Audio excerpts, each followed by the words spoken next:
Each year around the holidays, I look forward to watching one of my all-time favorite movies, A Christmas Carol. And as you know, this movie follows the transformation of Ebenezer Scrooge from a cold-hearted, money-grubbing miser to a man who finds redemption through a series of ghostly visits on Christmas Eve. I've always considered this story to be a heartwarming tale, but for some reason I never really considered it a ghost tale. Silly me, of course it's a ghost tale. From the first time we see Jacob Marley's face appear on Scrooge's door knocker to the ghost of Christmas Yet to Come looking down at Scrooge's grave, A Christmas Carol is a ghost story through and through. But why on earth would Charles Dickens write a ghost story for Christmas? Well, it seems that telling ghost stories during Christmas was an English tradition that had its roots planted firmly in the past of that nation's very long history. Today we look back at England's time-honored tradition of telling ghost stories at Christmas, a tradition that some say is dead, but I'm not so sure it is. So if you're curious, let's take a walk through history.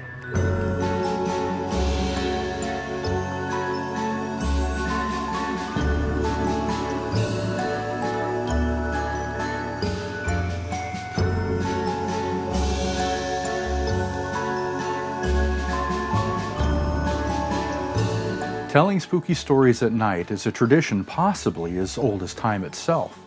It gave people something to do during the long, dark evenings of winter. People spent hours huddled next to the fire for warmth, and the flickering light from the fire added an eerie ambiance. The perfect time to yarn a spooky tale.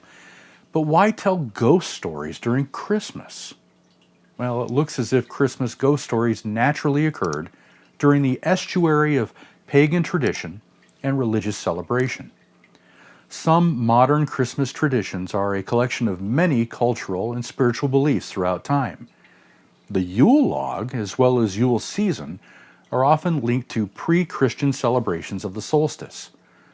During the winter solstice, pagans held festivals where they sat around Yule log fires built to ward off the darkness and celebrate the rebirth of the sun. The visceral reaction to hearing a ghost story was profound, and hearing that same story sitting near the burning Yule fire became a tradition, a group bonding during the darkest time of year. This communion, if you will, fit well with fundamental elements of Christianity: fellowship, peace on earth, goodwill. It was for the obvious symbolic connotations that early Christians adopted dates significant to pagans and Northern Europeans. So ghost tales told during the winter solstice celebrations may have continued forward when Christianity procured those same dates. Even if the gathering wasn't specifically speaking on the birth of Christ, at least the people surrounding the fire were telling stories while enjoying a feast and some mead or wine. In that setting, a few tall tales are bound to come out. So why not a ghost story or two? Simply put, just because the religious beliefs of a society changed didn't mean that same society had to give up some of the traditions of the past. Freshly cut garlands and wreaths, for example, both staples in the pagan festivities, made the perfect treatment in both sight and smell to keep the house festive to celebrate the birth of Christ. Telling ghost stories was similar. After all, Christmas was much less about presents under the tree in those days and more of a family gathering to celebrate the day. And when the family gathered at night with nothing but candles and firelight to see, "Oh, Father, won't you please tell us a story?" was quite the norm.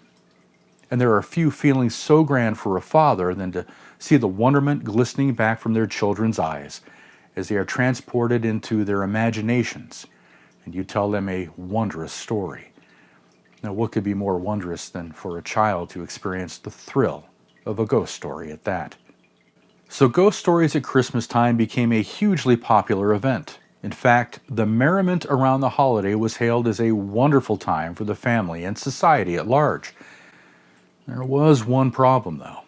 It seems the church had issue with the day. Pagan activities like feasting and drinking held over throughout the Middle Ages, much to the chagrin of the clergy who frowned upon the carousing, singing, and merriment that accompanied the holiday. The absorbing of pagan symbols into Christianity was marked by continual clashes within the church. The church leaders saw this as an affront to the religion, citing that since these pagan rituals are mentioned nowhere in the biblical text, they must therefore be washed away from any Christmas time celebration. The religious leaders wielded so much power in those days that they even forbid singing in church during Christmas. In their minds, singing in church at the holiest time of the year was somehow irreverent. So parishioners would sing hymns as they left church and would often stop by friends' homes and sing to them. The advent of Christmas caroling, if you will. And then there was Parliament. In June of 1647, Parliament passed an ordinance that abolished Christmas Day as a holiday or feast day. Puritans and hardline Protestants saw the Christmas festivities as survivors of Catholicism, as well as an excuse for all manner of sin. The defeat of King Charles in the First English Civil War put Oliver Cromwell and the more extreme Protestants into power, and so Parliament passed a series of measures to enforce this crusade. Shops were to remain open, and soldiers would patrol the streets and seize food being prepared for a feast. The effects were even felt across the pond. The Massachusetts Bay Colony banned the celebration of Christmas, with the penalty being a 5-shilling fine, approximately 3 days' wages for a skilled tradesman. When King Charles II gained power, one of his first acts was to repeal all the anti-Christmas legislation, helping to foster his image as the merry monarch. But the damage was already done. Along with reducing the importance of feast days during the Enlightenment, coupled with the Industrial Revolution, many Christmas traditions, including the telling of ghost stories, were now seen as old-fashioned. That is until Charles Dickens penned one of the greatest Christmas tales in history. Some argue that A Christmas Carol single-handedly saved the winter holiday from dying out during the Industrial Revolution. At a time when England was no longer celebrating Christmas, Dickens reintroduced many centuries-old traditions with his instant holiday classic. And oddly enough, the Industrial Revolution itself played a key role in Dickens' success. The development of steam-powered printing press made written word more accessible. This gave people the opportunity to commercialize existing oral ghost stories, turning them into a version for sale. And with higher literacy rates, cheaper printing costs, and more periodicals, editors needed to fill pages. So around Christmas time, they figured they could convert old storytelling tradition into a printed version. Victorian authors like Elizabeth Gaskell, Margaret Oliphant, and Arthur Conan Doyle worked through the fall writing these stories to have them ready for print in time for Christmas. Soon, reading spooky tales became a family affair in England. Illustrations and diaries from that time proved that whole families read these periodicals together. The popularity of Victorian Christmas ghost stories also transcended economic status. They were available to read everywhere, from cheap publications to expensive Christmas annuals that middle-class ladies would show off on their coffee tables. The Christmas issues of magazines that Charles Dickens edited regularly included ghost stories. Works like The Chimes and The Haunted Man, both of which also feature an unhappy man who changes his ways after visitation by ghost, were explicitly linked to Christmas, helping to reforge the bond between the holiday and the ghost stories. But A Christmas Carol topped them all. With this singular story, Dickens helped shape Christmas literature by formalizing expectations of forgiveness and reunion during the holiday season. It revitalized the storytelling tradition well into the 20th century, when Christmas and the spirit world remained strongly linked in the minds of the public. For the British, the realm of spirits was always thought to be nearer to mortals on Christmas than at any other time.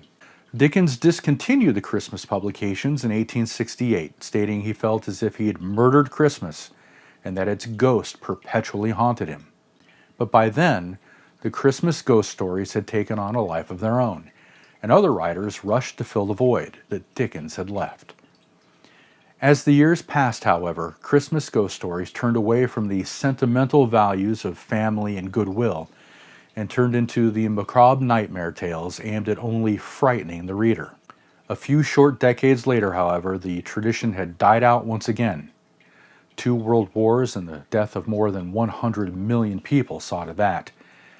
It's no surprise that people stopped wanting to talk about ghosts and gore at Christmas in the early 20th century. That doesn't mean the tradition isn't worth reviving, however. In fact, it seems as if there is a revival of sorts happening, even if it's not in the traditional format. A Christmas Carol is the most remade Christmas movie ever, having at least 20 versions, both live action and animated. Now, I know that movies aren't the same as sitting around the fire telling or reading Christmas ghost tales, but aren't movies at their essence a form of storytelling? This year, Apple is releasing the movie Spirited, which hails as a Christmas Carol from the perspective of the ghosts. And there are plenty of Christmas horror movies to choose from, although those aren't my cup of tea, they may be yours. And then there's Tim Burton's The Nightmare Before Christmas. Personally, I think this 1993 animated movie comes closest to the essence of A Christmas Carol. Although Jack Skellington is misguided instead of mean, he does eventually come to his senses and find redemption towards the end of the movie. Plus, it's fun and heartwarming. But is it a Christmas movie or a Halloween movie? Well, perhaps it's both. Tell me in the comments which you think it might be, and while you're there, let me know which of the Christmas Carol movies is your favorite. For me, it's a toss-up between the 1951 version of Scrooge with Alastair Sim and the 1992 version of A Muppet Christmas Carol with Michael Caine. In my opinion, both are excellent. So from pagan tradition to Victorian celebration to modern-day cinema, it seems as if ghost stories and Christmas continue to walk hand in hand with the celebration of the most wonderful time of the year. Oh, and by the way, the song It's the Most Wonderful Time of the Year actually calls back to ghost stories at Christmas. There'll be parties for hosting, marshmallows for toasting, and caroling out in the snow. There'll be scary ghost stories and tales of the glories of Christmases long, long ago. It's the most wonderful time of the year. Thanks for watching, folks. I'll see you next time as we explore more curious history. Take care.